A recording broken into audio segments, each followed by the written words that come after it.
क्या आपने कभी सोचा है कि जीवन को आसान बनाने की असली कुंजी और सदियों से अटूट ज्ञान का स्रोत कहीं आपके आसपास ही छुपा है? 2500 साल पहले चीन के एक रहस्यमयी संत लाओ त्जू ने ऐसी बातें कही थीं जो आज भी हमारी हर उलझन का हल दे सकती हैं। उन्होंने न कोई युद्ध लड़ा, न राज सिंहासन संभाला, लेकिन उनके शब्द इतने शक्तिशाली थे कि उन्होंने समय, भाषा और संस्कृति की सारी सीमाएं तोड़ दीं। उनकी किताब द सेइंग्स ऑफ लाओ त्सू सिर्फ उपदेश नहीं, बल्कि एक ऐसा जीवंत नक्शा है जो हमें अहंकार से मुक्ति, सादगी में सुंदरता और ताओ यानी ब्रह्मांड के प्राकृतिक प्रवाह के साथ तालमेल बैठाने का रास्ता दिखाती है। आज बुक रिकैप्स में हम इस महान ग्रंथ की गहराई में उतरेंगे। आप जानेंगे कि क्यों कम ही ज्यादा है, क्यों सच्ची ताकत कोमलता में छिपी है और कैसे आप अपने जीवन को जल की तरह बहने वाला, सरल और सामंजस्यपूर्ण बना सकते हैं। तो तैयार हो जाइए, क्योंकि अगले कुछ मिनट आपके सोचने का तरीका हमेशा के लिए बदल सकते हैं। अध्याय 1, ताओ, बिना नाम का अनंत स्रोत। जब हम ताओ की बात करते हैं तो यह केवल कोई दार्शनिक शब्द नहीं है, बल्कि वह अदृश्य धारा है जो ब्रह्मांड की हर वस्तु में बहती है। लाओ त्जू हमें बताते हैं कि ताओ को शब्दों में बांधा नहीं जा सकता। अगर हम उसे कोई नाम दे दें तो वह सीमित हो जाता है, और ताओ की असली प्रकृति अनंत है। जैसे आकाश को हम नीला कहते हैं, लेकिन नीला रंग उसकी संपूर्णता को बयान नहीं कर सकता। आकाश की गहराई, उसकी अनंतता और उसका रहस्य, ये सब शब्द से परे हैं। उसी तरह ताओ का अनुभव भाषा के परे जाकर ही संभव है। लाओ त्जू के अनुसार नाम और बिना नाम के बीच एक सूक्ष्म लेकिन गहरा अंतर है। नाम दिया गया ताओ सापेक्ष दुनिया का हिस्सा है, जहां हम वस्तुओं को पहचानते हैं, वर्गीकृत करते हैं और उनसे संबंध बनाते हैं। लेकिन बिना नाम का ताओ वास्तविकता का वह स्तर है जो हर चीज के पीछे काम कर रहा है, मूल कारण, जन्म देने वाली शक्ति और जीवन का अनदेखा आधार। यह उसी तरह है जैसे एक पेड़ का नाम और उसकी असली जीवंतता में फर्क होता है। नाम सुनकर हम पेड़ की तस्वीर बना सकते हैं, लेकिन उस पेड़ की मिट्टी में जड़ें, पत्तों में जीवन और उसकी बढ़ने की प्रक्रिया, ये सब नाम से परे हैं। ताओ को समझने का प्रयास वैसे ही है जैसे पानी को मुट्ठी में भरने की कोशिश करना। जितना पकड़ने की कोशिश करेंगे उतना वह फिसल जाएगा, लेकिन अगर हम अपनी हथेली को खोल दें तो वह पानी खुद बहकर हमारे अस्तित्व में समा सकता है। यह लाओ त्जू का गहरा संदेश है। ताओ को पाना नहीं है, बल्कि उसे आने देना है। यह आने देना केवल तब संभव है जब हम अपने मन की शोरगुल को शांत करें, पुराने विचारों की धूल हटाएं और अपनी चेतना को खाली करें। यहां एक गहरी शिक्षा छिपी है। जब हम चीजों को नाम, लेबल और परिभाषाओं में बांधते हैं तो हम उनकी सीमाएं तय कर देते हैं, लेकिन जब हम उन्हें अनुभव करते हैं तो उनके भीतर अनंत संभावनाएं खुल जाती हैं। एक सूर्यास्त को सुंदर कह देना उसके अनुभव को सीमित कर देता है, लेकिन अगर आप उसे बिना कोई शब्द कहे सिर्फ देखते रहें तो आप उसकी गर्माहट, रंगों का खेल और मौन में छिपी शांति को महसूस करेंगे। यही है ताओ की पहली झलक। जहां शब्द खत्म होते हैं वहीं से असली अनुभव शुरू होता है। अध्याय का अंत हमें एक महत्वपूर्ण सोच की ओर ले जाता है। अगर हम नामों, लेबलों और कृत्रिम सीमाओं की दुनिया को छोड़ दें तो क्या हम अपने भीतर और ब्रह्मांड में छिपी उस अनंत मौन शक्ति को देख पाएंगे जो सब कुछ चला रही है? और क्या वही हमारी असली शांति और संतुलन की चाबी है? अध्याय 2, वू वेई, सहजता की अदृश्य शक्ति। कल्पना कीजिए, एक नदी अपने रास्ते पर बह रही है। वह न चट्टानों से टकराकर टूटती है, न उनका विरोध करती है, बल्कि उनके चारों ओर रास्ता बनाकर आगे बढ़ जाती है। वह अपने प्रवाह में इतनी स्वाभाविक है कि किसी संघर्ष की आवश्यकता ही नहीं होती। यही है वू वेई, ताओ दर्शन का एक गूढ़ सिद्धांत, जो हमें सिखाता है कि सच्ची शक्ति जबरदस्ती में नहीं, बल्कि सहजता में है। वू वेई का सीधा अर्थ है ऐसी क्रिया जो प्राकृतिक क्रम के साथ तालमेल में हो।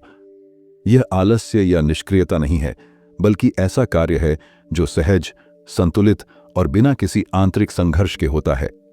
जब आप वू वेई में जीते हैं तो आप जीवन की लहरों के खिलाफ तैरने की बजाय उनके साथ बहते हैं। यह एक ऐसी अवस्था है जहां निर्णय, कर्म और परिणाम सब एक सहज प्रवाह का हिस्सा बन जाते हैं। हमारे जीवन में संघर्ष तब पैदा होता है जब हम परिस्थितियों को अपनी इच्छा के अनुसार मोड़ना चाहते हैं। यह मानना कि मेरे नियंत्रण के बिना कुछ नहीं होगा, अहंकार की सबसे बड़ी भूल है। वु वेई हमें सिखाता है कि कई बार सबसे बुद्धिमानी का काम है पीछे हटना, देखना और चीजों को अपने प्राकृतिक क्रम में होने देना। जैसे एक किसान बीज बोता है, वह बीज को खींचकर बढ़ाने की कोशिश नहीं करता। उसे पता है कि समय, धूप और पानी ही उसके अंकुर को जीवन देंगे। यह सिद्धांत केवल व्यक्तिगत जीवन में ही नहीं, बल्कि नेतृत्व, कला और रिश्तों में भी उतना ही प्रभावी है। एक सच्चा नेता आदेश थोपकर नहीं, बल्कि वातावरण बनाकर लोगों से सर्वश्रेष्ठ प्राप्त करता है।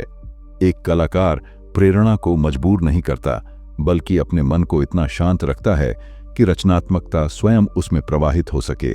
एक रिश्ता भी तब सबसे सुंदर होता है जब उसमें अधिकार नहीं, बल्कि स्वाभाविक सम्मान और स्वतंत्रता हो। वु वेई का अभ्यास करने का मतलब है हर क्षण में यह पहचानना कि कब प्रयास आवश्यक है और कब केवल प्रवाह के साथ चलना ही सही है। यह आत्मज्ञान हमें अनावश्यक थकान और चिंता से मुक्त करता है और हमें जीवन की गहराई को देखने का समय देता है। लेकिन यहाँ एक बड़ा प्रश्न उभरता है, अगर सहजता ही सच्चा मार्ग है, तो क्या इसका मतलब है कि हमें अपने लक्ष्यों, महत्वाकांक्षाओं और योजनाओं को छोड़ देना चाहिए? या फिर क्या वु वेई हमें यह सिखाता है कि लक्ष्यों को पाने का भी एक स्वाभाविक और संतुलित तरीका है? अध्याय 3, सरलता, धैर्य और करुणा। जीवन के 3 रत्न। लाओ त्जू कहते हैं, मेरे पास केवल 3 खजाने हैं, सरलता, धैर्य और करुणा। पहली नजर में ये शब्द सामान्य लग सकते हैं, लेकिन इनके भीतर जीवन को बदल देने वाली शक्ति छिपी है। यह तीनों गुण न केवल व्यक्तिगत शांति का आधार हैं, बल्कि ताओ के साथ सामंजस्य स्थापित करने का मार्ग भी दिखाते हैं।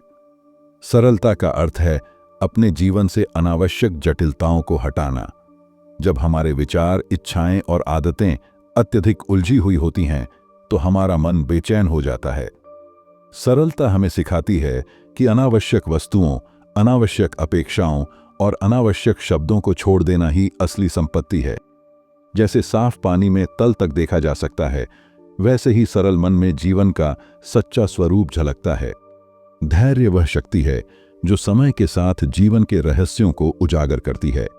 धैर्य का मतलब सिर्फ इंतजार करना नहीं, बल्कि उस इंतजार के दौरान शांत और स्थिर बने रहना है। एक बीज को वृक्ष बनने में सालों लगते हैं, और अगर हम अधीर होकर उसे जल्दी खींचने लगें, तो उसका अस्तित्व ही समाप्त हो जाएगा।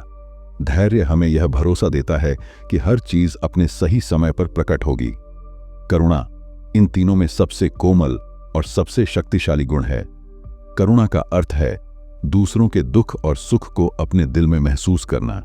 करुणा केवल दया या मदद तक सीमित नहीं है, बल्कि यह एक दृष्टिकोण है जो हमें सभी प्राणियों के साथ गहरे स्तर पर जोड़ देता है। करुणा के साथ किए गए कर्म कभी गलत दिशा में नहीं जाते, क्योंकि वे अहंकार से नहीं, बल्कि प्रेम से जन्म लेते हैं। ये 3 रत्न मिलकर हमें एक ऐसे मार्ग पर ले जाते हैं जहां जीवन का हर क्षण संतुलित और सार्थक लगता है। सरलता हमें स्पष्टता देती है, धैर्य हमें स्थिरता देता है और करुणा हमें मानवता का सच्चा अर्थ समझाती है। लेकिन इन तीनों को अपनाने के लिए हमें अपने भीतर के लोभ, अधीरता और कठोरता से मुकाबला करना पड़ता है, और यही असली साधना है। अब सवाल यह उठता है, जब हम इन 3 रत्नों को अपनाने की कोशिश करते हैं, तो दुनिया की कठोर सच्चाइयां और बाहरी दबाव हमारे सामने कैसे रूप बदलकर खड़े होते हैं? और ऐसे समय में ताओ हमें कौन सा मार्ग दिखाता है जिससे हम अपनी आंतरिक शांति बनाए रख सकें? अध्याय 4, विनम्रता, कोमलता में छिपी अजेय शक्ति।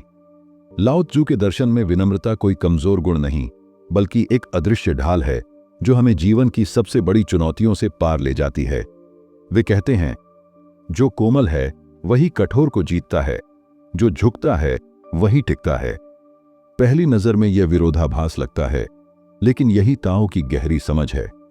दुनिया अक्सर हमें सिखाती है कि मजबूत बनने के लिए कठोर बनो, लेकिन लाओ त्जू बताते हैं कि सच्ची मजबूती लचीलापन और विनम्रता में है। कल्पना कीजिए एक ऊंचा पेड़ जो तेज आंधी में अपनी टहनियों को झुका देता है। अगर वह जिद्दी होकर सीधा खड़ा रहे तो उसकी शाखाएं टूट सकती हैं, लेकिन झुकने की क्षमता उसे बचा लेती है। जीवन भी ऐसा ही है।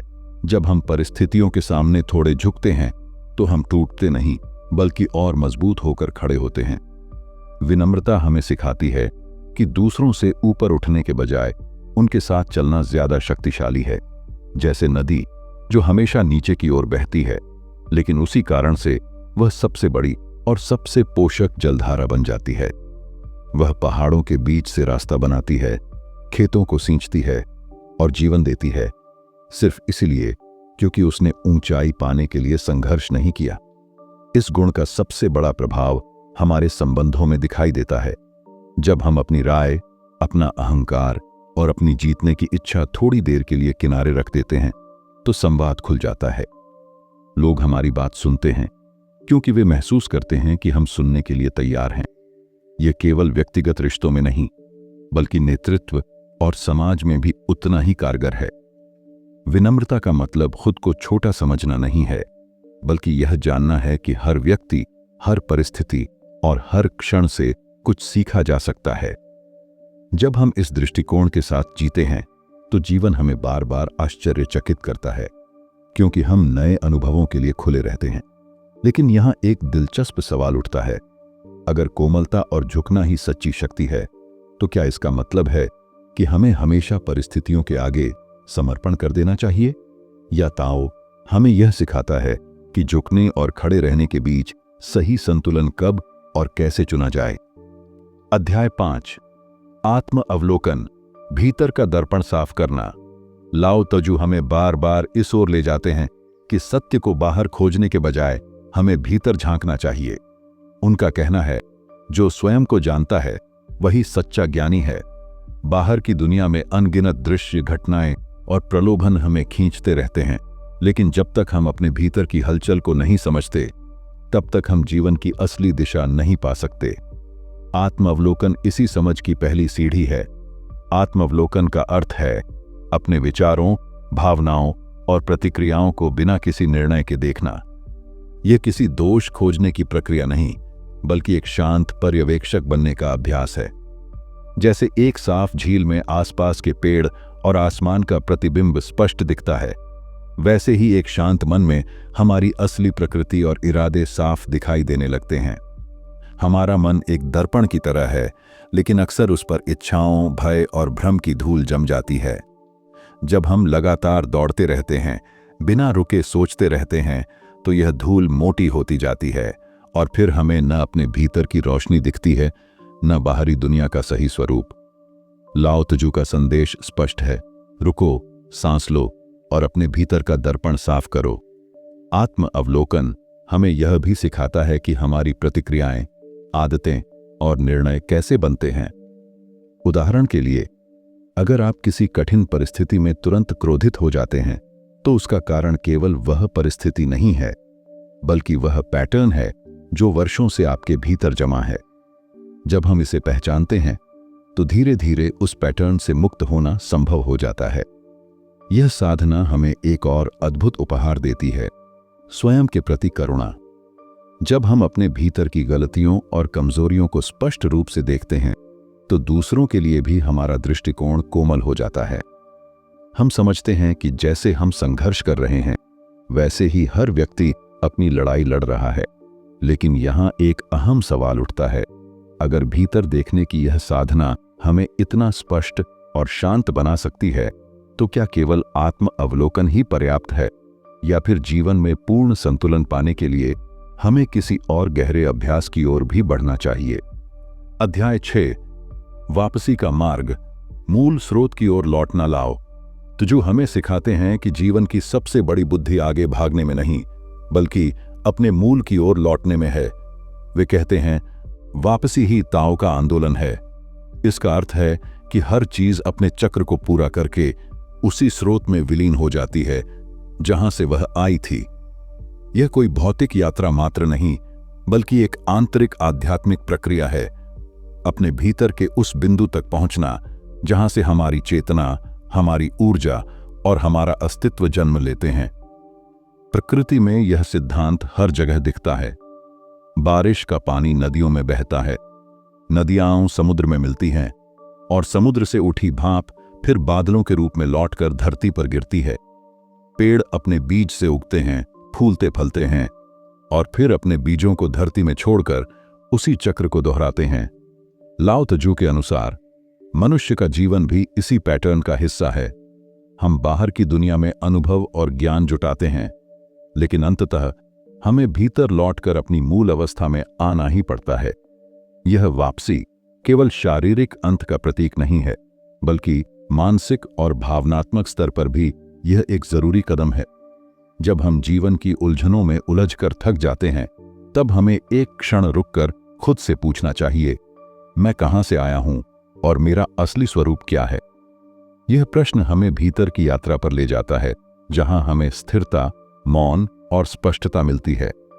मूल की ओर लौटने का एक और पहलू है अपनी मासूमियत और सादगी को पुनः पाना।